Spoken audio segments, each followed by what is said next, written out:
खड़गे जी की उम्र देखते हुए वो बैठ करके भी नारे बोल सकते हैं तो अच्छा होगा, ताकि उनको कष्ट न हो। पीछे नौजवान बहुत लोग हैं, तो खड़गे जी को आप बैठते बैठते भी When you are speaking, they are listening. You are नारे listening. बोलने की अनुमति दे दीजिए।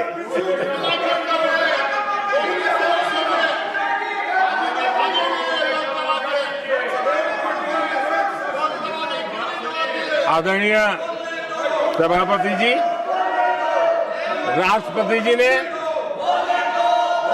इस देश के मध्यम वर्ग, इस देश के निम्न मध्यम वर्ग, इस देश के गरीब, इस देश के गांव, इस देश के किसान, महिलाएं,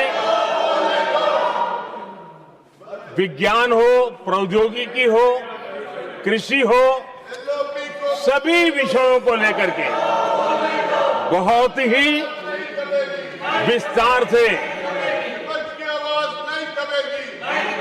भारत के प्रगति का एक स्वर संसद में गूंजा है।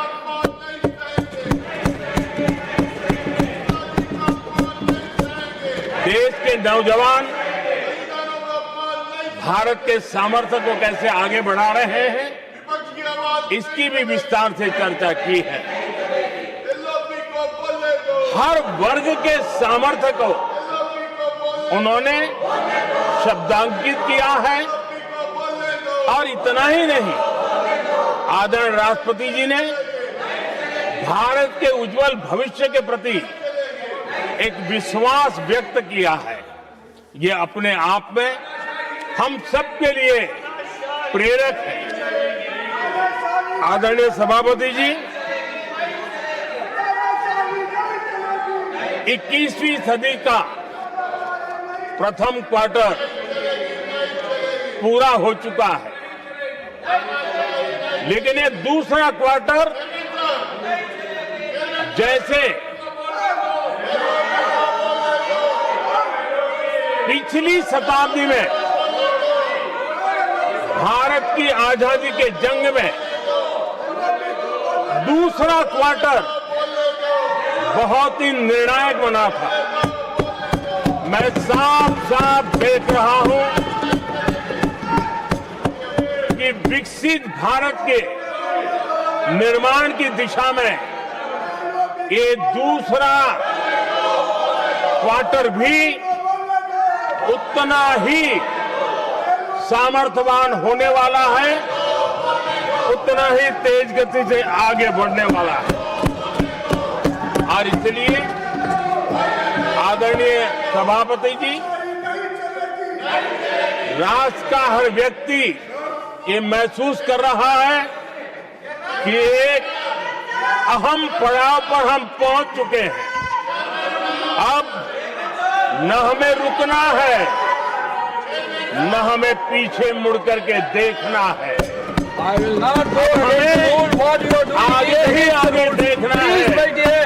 I am not going to let गति you से चलना down. है। You please, my dear. और लक्ष्य को प्राप्त करके ही हमें सांस लेनी है, उस दिशा में हम आगे बढ़ रहे हैं। Nothing should go on record except to the Prime Minister's speech.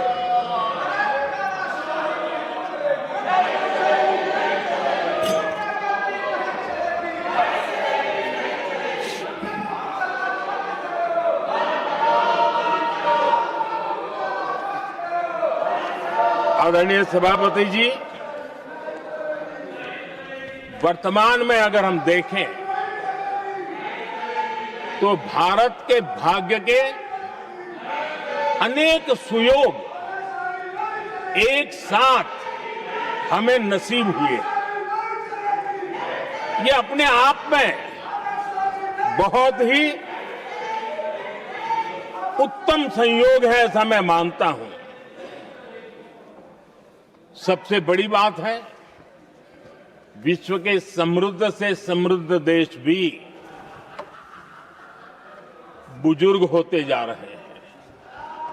वहां की आबादी उम्र के उस पड़ाव पर पहुंची है हम जिन्हें बुजुर्ग के रूप में जानते हैं। हमारा देश ऐसा है जो विकास की नई ऊंचाइयां छू रहा है। उसी समय दिनों दिन हमारा देश युवा होता जा रहा है, युवा आबादी वाला देश है। ये अपने आप में एक बहुत अच्छा सुयोग है। आदरणीय सभापति जी, दूसरी तरफ मैं देख रहा हूं जिस प्रकार से विश्व का भारत के प्रति आकर्षण बढ़ा है, और उसमें भी विश्व भारत की टैलेंट का महात्म्य समझ रहा है। हमारे पास आज दुनिया का बहुत ही महत्वपूर्ण टैलेंट पूल है, युवा टैलेंट पूल है, जिसके पास सपने भी हैं, संकल्प भी है, सामर्थ्य भी है। और इसलिए ये दूसरा सुयोग है। शक्ति का आशीर्वाद हमारे साथ है। आदरणीय सभापति जी, भारत आज विश्व में जो चुनौतियां पैदा हो रही है, उन चुनौतियों का समाधान देने वाला एक देश आशा की किरण बना हुआ है, और हम समाधान दे रहे हैं। वैसा ही एक महत्वपूर्ण सुयोग है कि आज मेजर इकोनॉमी में भारत का ग्रोथ बहुत हाई है, और हाई ग्रोथ और लो इन्फ्लेशन ये बहुत ही यूनिक संयोग है, और ये हमारी अर्थव्यवस्था की मजबूती को प्रदर्शित करता है।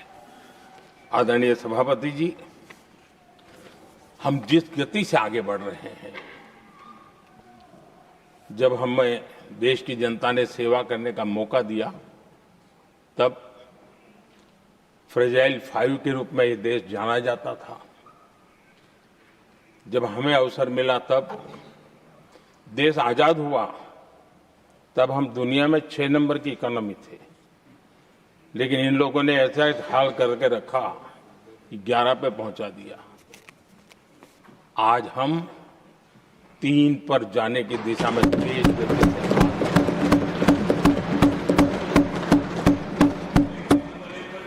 आदरणीय सभापति जी, आज कोई भी सेक्टर देश कीजिए, चाहे साइंस हो, चाहे स्पेस हो, चाहे स्पोर्ट्स हो, हर क्षेत्र में आज भारत एक कॉन्फिडेंस के साथ, आत्मविश्वास से भरा हुआ भारत है।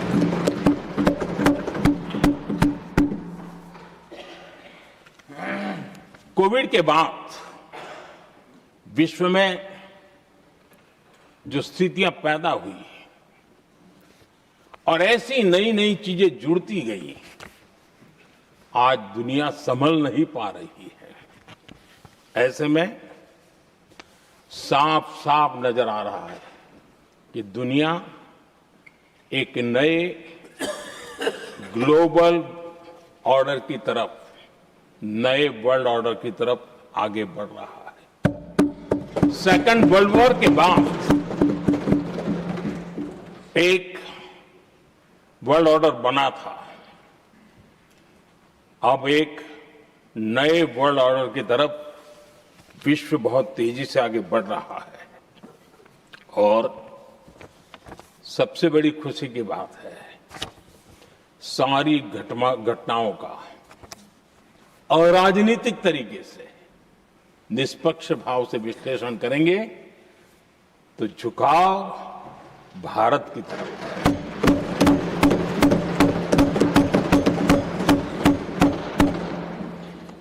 विश्व मित्र के रूप में, विश्व बंधु